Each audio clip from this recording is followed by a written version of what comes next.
It may seem incredible, but it is true. The world in which we live is a world of imagination. In fact, life itself is an activity of imagining. All that we behold, though it appears without, it is within, in our imagination, of which this world of mortality is but a shadow. Nothing appears or continues in being by a power of its own. Events happen because comparatively stable imaginal activities created them, and they continue in being only as long as they receive such support. Therefore, the secret of imagining is the greatest of all problems, to the solution of which everyone should aspire. For supreme power, supreme wisdom, and supreme joy lie in the solution of this great mystery. When man solves the mystery of imagining, he will have discovered the secret of causation, and that is, imagining creates reality. Divine imagining and human imagining are not two powers at all, but one. The valid distinction which exists between them lies not in the substance with which they operate, but in the degree of intensity of the operant power itself. Acting at high tension, an imaginal act is an immediate objective fact. Keyed low, an imaginal act is realized in a time process. Human history, with its forms of governments, its revolutions, its wars, and in fact the rise and fall of nations, could be written in terms of the imaginal activities of men and women. All imaginative men and women are forever casting forth enchantments, and all passive men and women who have no powerful imaginative lives are continually passing under the spell of their power. If imagination is the only thing that acts or is in existing beings or men, as Blake believed, then we should never be certain that it was not some woman treading in the winepress who began that subtle change in men's minds, or that the passion because of which the earth has been drenched in blood did not begin in the imagination of some shepherd boy, lighting up his eye for a moment before it ran upon its way. The future is the imaginal activity of man in its creative march. Imagining is the creative power, not only of the poet, the artist, the actor, and orator, but of the scientist, the inventor, the merchant, and the artisan. Its abuse in unrestrained, unlovely image-making is obvious, but its abuse in undue repression breeds a sterility which robs a man of actual wealth of experience. Imagining novel solutions to ever more complex problems is far more noble than to restrain or kill out desire. Life is the continuing solution of a continuously synthetic problem. Imagining creates events. Our world, created out of men's imagining, comprise unnumbered warring beliefs. Therefore, there can never be a perfectly stable or static state.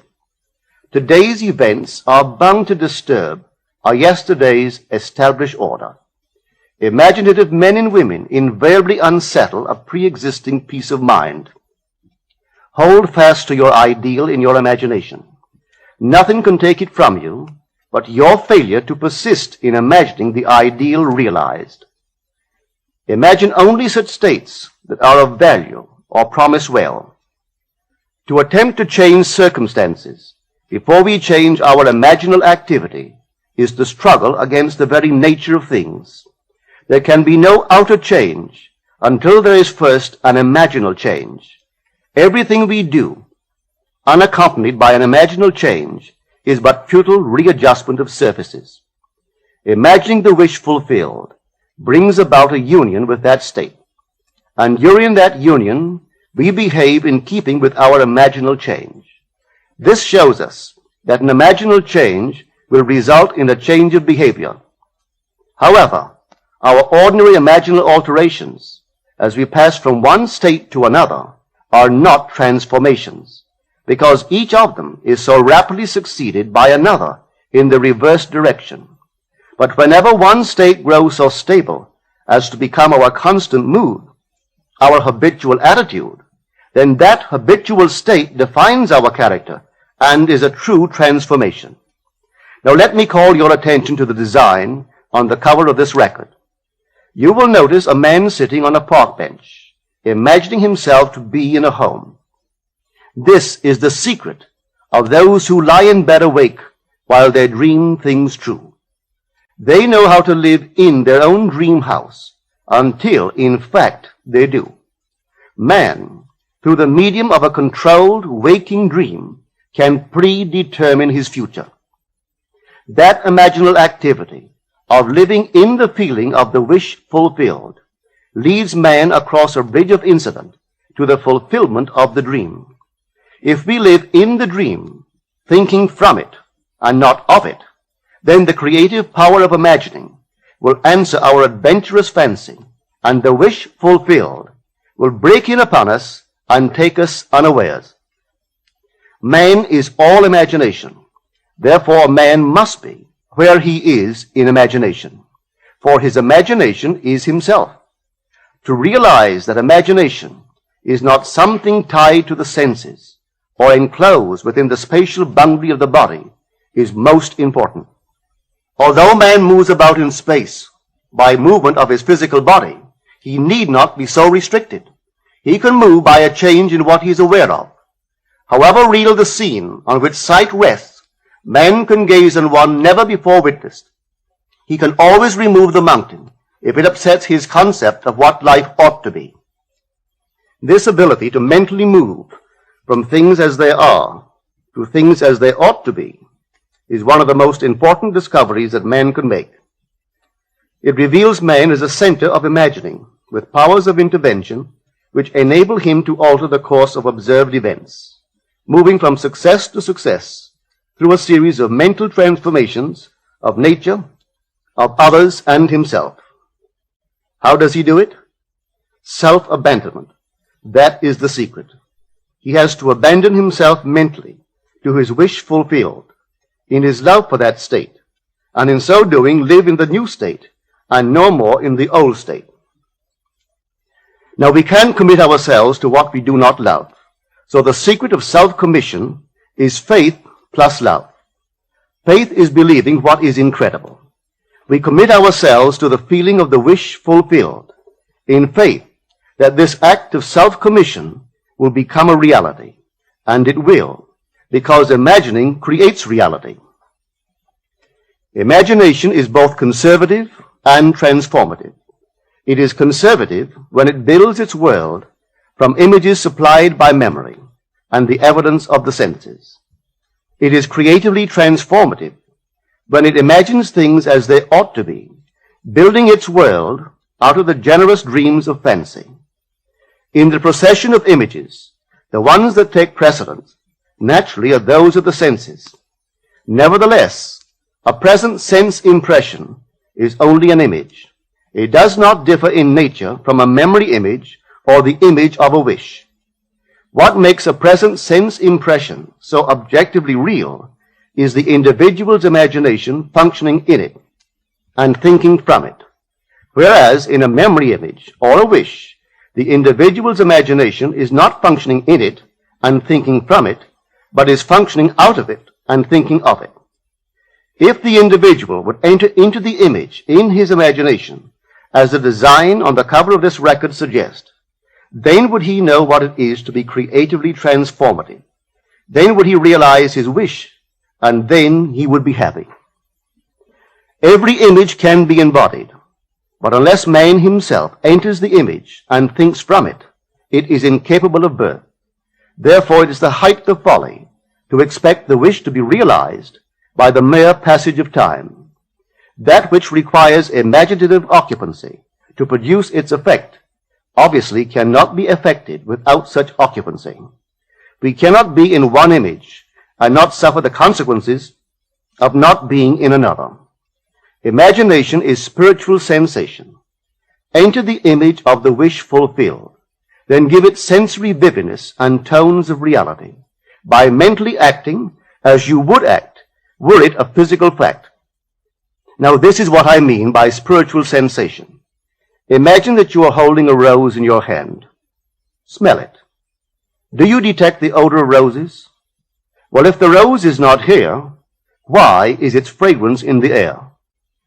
Through spiritual sensation, that is, through imaginal sight, sound, scent, taste, and touch, man can give to the image sensory vividness. If he does, all things will conspire to aid his harvesting. And on reflection, he will see how subtle were the threads that led to his goal. He could never have devised the means which his imaginal activity used to fulfill itself. If man longs to escape from his present sense fixation, to transform his present life into a dream of what might well be, he has but to imagine that he is already what he wants to be, and then feel the way he would expect to feel under such circumstances. Let him, like the make-believe of a child who is remaking the world after its own heart, create his world out of pure dreams of fancy. Let him mentally enter into his dream. Let him mentally do what he would actually do were it physically true. He will discover that dreams are realized not by the rich, but by the imaginative. Nothing stands between man and the fulfillment of his dreams but facts, and facts are the creations of imagining. If man changes his imagining, he will change the facts. Man and his past are one continuous structure. This structure contains all of the facts which have been conserved and still operate below the threshold of his surface mind. For him, it is merely history. For him, it seems unalterable, a dead and permanently fixed past. But for itself, it is living. It is part of the living age. We cannot leave behind us the mistakes of our past, for nothing disappears. Everything that has been is still in existence. The past still exists, and it gives and still gives its results. Man must go back in memory, seek for and destroy the causes of evil however far back they lie. This going into the past and replaying a scene of the past in imagination as it ought to have been played the first time, I call revision. And revision results in repeal. Changing our lives means changing the past. The causes of the present evil are the unrevised scenes of the past. The past and the present form the whole structure of man. It is carrying all of its contents with it. Any alteration of content will result in an alteration in the present and future. Live nobly, so that mind can store a past well worthy of recall. Should you fail to do so, remember, the first act of correction or cure is always revise. If the past is recreated into the present, so will the revised past be recreated into the present. Or else, the promise that though your sins are like scarlet, they shall be as white as snow, is a lie. The question may arise as to how by representing others to ourselves as better than they really were, or mentally rewriting a letter to make it conform to our wish, or by revising the scene of an accident, the interview with the employer, and so on, could change what seems to be the unalterable facts of the past. But remember my claims for imagining. Imagining creates reality. What it makes, it can unmake. It is not only conservative, building a life from images supplied by memory. It is also creatively transformative, altering a theme already in being. The parable of the unjust steward gives the answer to this question. We can alter our world by means of a certain illegal practice, by means of a falsification of the facts, that is, by means of a certain intentional alteration of that which we have experienced. And all this is done in one's own imagination. This is a form of falsehood which not only is not condemned, but is actually approved in the gospel teaching. By means of such a falsehood, a man destroys the causes of evil and acquires friends, and on the strength of this revision, proves judging by the high praise the unjust steward received from his master, that he is deserving of confidence. Because imagining creates reality, we can carry revision to the extreme and revise a scene that would be otherwise unforgivable.